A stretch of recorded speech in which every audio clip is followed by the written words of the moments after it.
YouTube! People of the YouTube, it is Multiplier here to do some sort of beginner's guide to chords using the Ableton Push, or in this case, the Ableton Push 2, because it's one better than the Ableton Push 1. Works in exactly the same way. In particular, we will be using the notes mode. So you have session mode and notes mode. Notes mode is how you play notes. Duh. Anyway, let's start the knowledge, assuming no prior knowledge. Right, so first of all, what you need to know is there's a scale button, scale, and what that allows you to do is choose a scale, which you probably guessed. So what you can do, you can choose C, G, D, A, and so on, whatever letter you like. And then also, using the twiddly bits, you can choose the type of scale, so C major, C minor, and you could choose, or another one, D major, D, oops, other way, D major, D minor, and so on.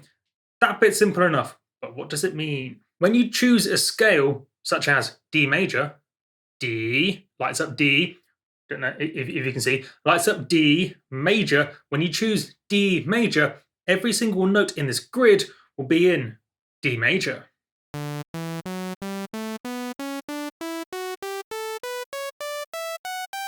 And so on. Whereas say A major, so at the moment it's on D major, I could do A for Adam, my name is Adam, A major.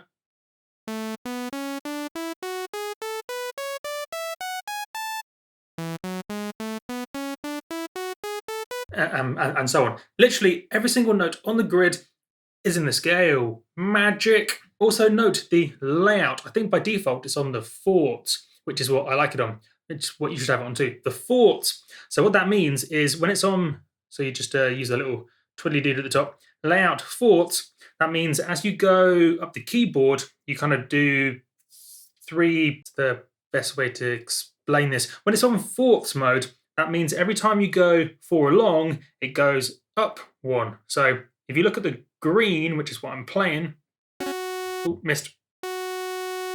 See that green note? I could also play that exact same note.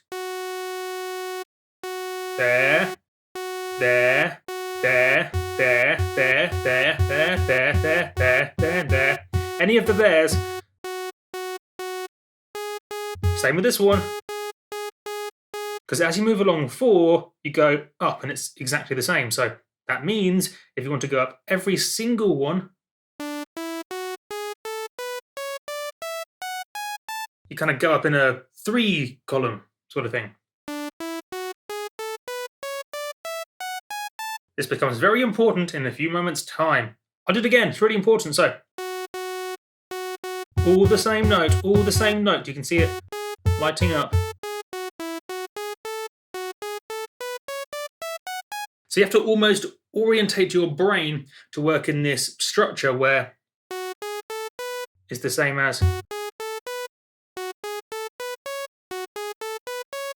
that make sense? It's really important it does. It takes a few minutes or half an hour to an hour maybe max to wrap your head around it conceptually, so it feels like second nature. But once you do, this will all make a lot of sense and you'll work much, much faster, which will be great. Right, chords. Introduction to chords. This is the video that has been a sort of orientation. Wait, I'm just going to confuse you very quickly. So at the moment it says layout fourths. There is another option which is layout thirds. And what that means, you go up in columns of 2. Notice now they're sort of different. So instead of going 1, 2, 3, 4 up, it goes 1, 2, 3. That's every note. Which means sometimes when you're playing and you can sort of run your fingers up, that's what she said. But yes, that's just what the other layout is for, in case you're wondering. But no, I'm going to keep it on fourths because that is the main Ableton Push vibe, and it's what I'm going to use. Let's do the chords. We're in A major. A major. We could be in minor, but we're not. We're going to be in A major. The first chord to learn is called a 1-3-5 chord. I think its technical name is a major chord. I will confirm with video editing. Brilliant, or, oh no, I said the wrong word. I don't know. We'll find out. No, you've just found out. So, the most basic of the most, maybe not the most basic. The first chord you should learn is a 1-3-5. Let me show you what that means. So we're in A major, and so if I do a 1, 3, 5 chord, what that means, 1, 2, 3, 4, 5. So 1, 2, 3, 4, 5. So 1, 3, 5. Remember, again. 1, 2, 3, 4, 5. 1, 3, 5.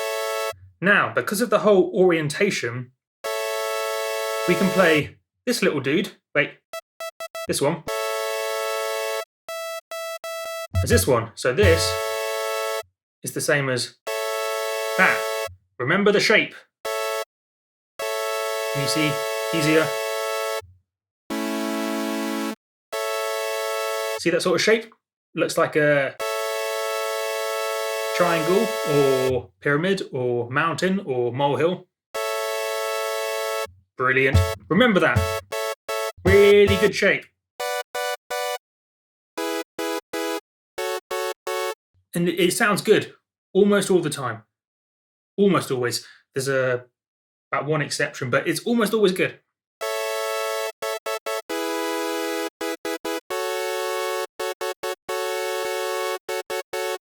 And then you could choose, look how easy this is. So that was in A major. I could choose G major.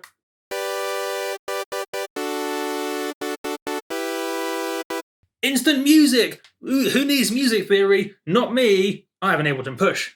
And hopefully if you're watching this, you do too. Or maybe you're considering it. It's pretty good, right? Oh, I love it. I mean, that's just the beginning. That's just the beginning, people. And that's the magic of the Push right there. I mean, I'm a moron when it comes to music theory. I can kind of learn the rules, but I mean, I can't memorize what notes are in what scales. I don't have time for that. Too busy watching videos of panda bears on YouTube. So what I can do though is use the formula almost. So 1, 3, 5. Remember that. That's the first one. 1, 3, 5. And then just choose a scale. Oh, brilliant. No knowledge required. That is the Push in a nutshell right there. Are you excited? I'm excited. So, and then you could, of course, play different octaves. Remembering the whole orientation. In fact, see the little blue dude? Blue dude, blue dude. Yes, just checked my heads-up display on my phone of what you're looking at. Yes, you can see the blue, guys.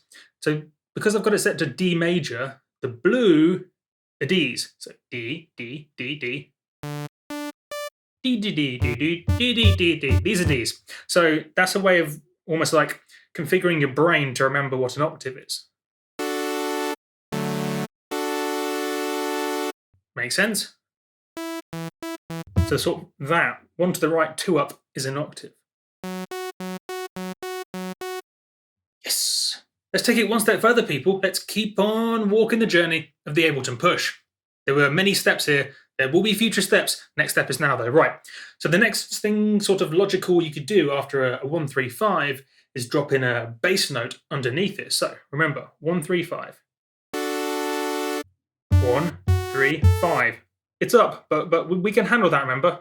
1, 2, 1, 2, 3, 4, 5. 1, 3, 5. Ta-da! Usually you drop in the bass note at the 1 an octave below. Remember, the 1 an octave below. It's called the root. 1, 3, 5. The 1 is called the root of the chord. And so, drop it in an octave below. Remember, drop the 1, the root, an octave below. 1, 3, 5. So this, the 1, I want an octave below, which will be this blue one.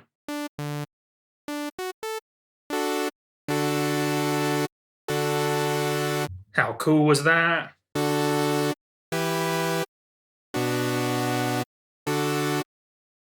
Oh, I missed it. So, I mean, it's because I'm trying to reach around a tripod. Normally it's easier, and if you have sort of intelligence.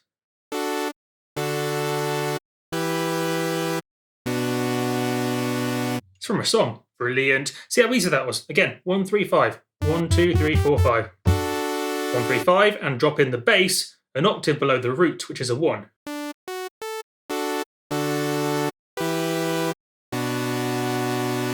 I mean, yes, technically all these notes are in the same scale, so I mean, it doesn't always sound bad to choose a different bass note, so you could just kind of plonk it random. Something like that one doesn't sound as bad. It sounds a bit whack. Not whack, just unusual. So I mean, you can do it, and it's sort of in key, in scale technically, but when it comes to chords, it's much more natural and sounds more normal in ting to drop it in on the root. So 1, 3, 5, drop it on the 1, an octave below. And then what you can find is you just sort of do this instinctively without really doing the old county jumpy thing. Headphones off, without doing the whole county jumpy thing. The more time you spend with the push, and then let's take it one step further. Continuing our little walkie journey through introduction to the chords on the Ableton push. Inversions, right, this will probably be standard stuff to people who know music theory, but for us sort of dance people, or people new to this whole thing, it's new. So we can take a 1, 3, 5 and invert it. So we take one of the notes and kick it an octave down, or wait, rewind, do better words. Right, we're going to do an inversion. When you do an inversion, you take the 1, 3, 5. So let's say you want to invert 1, 3, 5. You can do other inversion too. There are two different inversions. You either take the 1 and kick it an octave above, or you take the 5 and kick it an octave below. If you can sort of wrap your head around the visuals behind that. So 1, 3, 5. We can either invert it one way by moving the 1 an octave up, or we move the 5 an octave down. Let me show you. So that would be one inversion. The 1 goes an octave up, so 1, 3, 5. The 1 goes an octave up.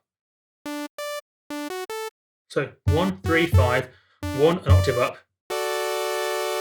So that's one inversion of this. And the cool thing is, the more you start to use the push, the more you're not thinking in terms of inversions and sort of, you're not thinking like, oh no, what notes are in B major? I've no idea.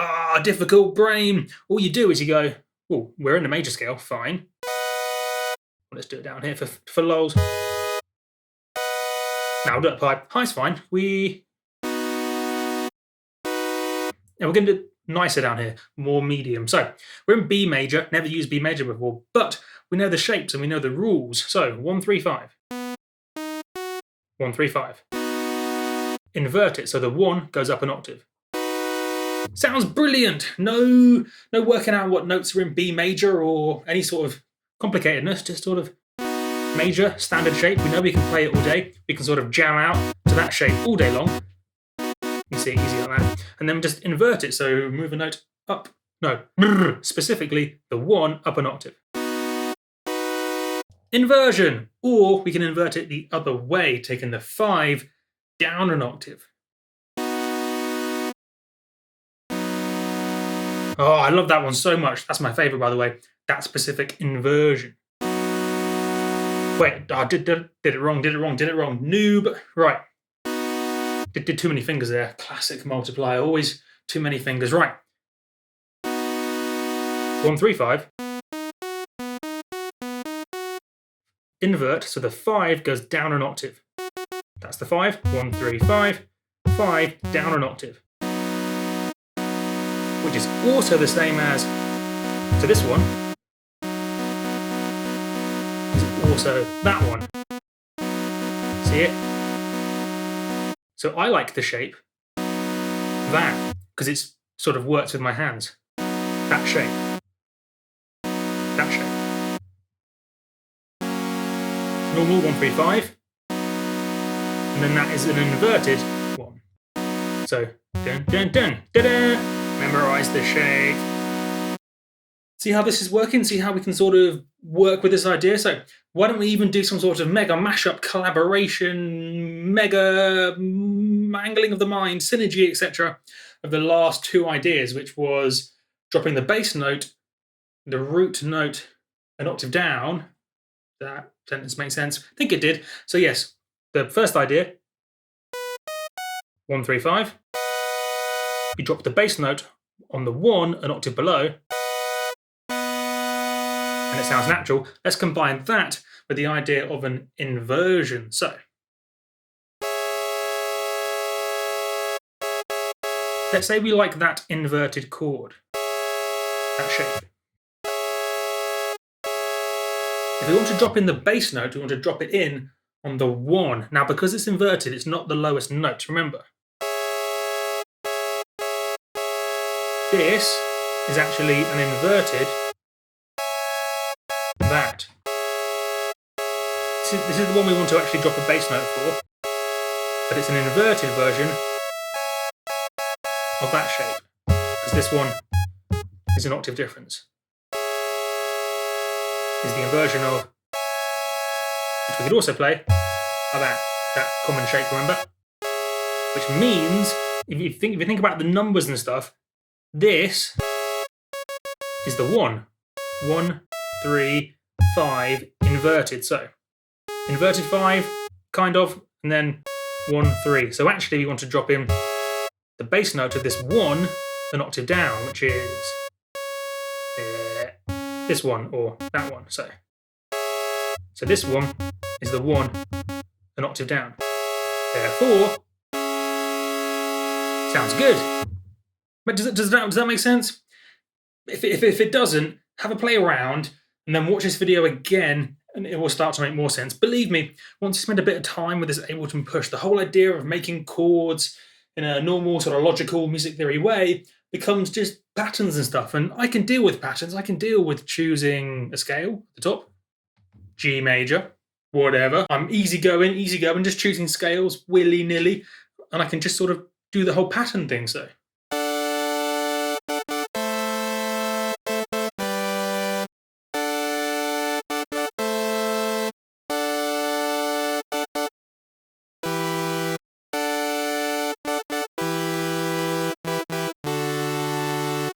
Does that patterns, logic, Ableton Push?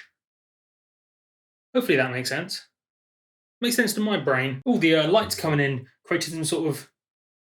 I wonder how long that's been happening for. Just looking on my phone, I can see the light careering in. Got shadows in it. You can still see what's going on. Anyway, that is just a bit of an introduction to the Ableton Push chords and stuff. Beginner's guide, if you like. Not quite sure what I've named this video. Something like Beginner's Guide to Chords on the Ableton Push. And hopefully that's inspired you to take things further. In fact, what I will do as a bonus idea, once you've wrapped your head around the idea of a 1-3-5 and dropping the bass on the root note and an inversion, what you can then do is look at some additional chord types, I think is the word maybe. So that was a 1-3-5. Screenshot of the standard chords from the control thing. So you see there's a 1-3-5, also a 1-4-5. You've got your normal intervals like a 1-3, a 1-5. There's also, if I'm remembering right, using my memory, which I'm not very good at, so I'm just going to load it up now so at least I can look at it. Dum dum dum dum dum. Clicky dicky do a clicky, click on the click, doing a click, doing a click. Doing a click, and I'll drag this out. And then I can literally read off to you, which you're already looking at, so that's confusing. So I'm reading off to you right now using time to click. There you go. So there's an octave. That's your normal octave. And then there's 1-3, 1-5, 1-3-5. That's your home base. That's your crew. That's the first one to do. As I say, I think it's a major chord. We've confirmed that in editing or disconfirmed it. Then there's a 1-4-5. Then there's also this other one, 1-3-5-7. So just taking it that one step further. Wow, 1-3-5-7, and then a 1-4-7, and then things get really whack as you go outside of that. But it's possible. I mean, every chord in the world of music has a name. Just some chords are more natural sounding than others. 1-3-5. I'll say it again. It's important stuff. 1-3-5. That is that's your homeboy. That 1-3-5. Start there. Things will be sounding great. Guarantee it. And yes, this has been a video from Multiplier on my Ableton Push 2.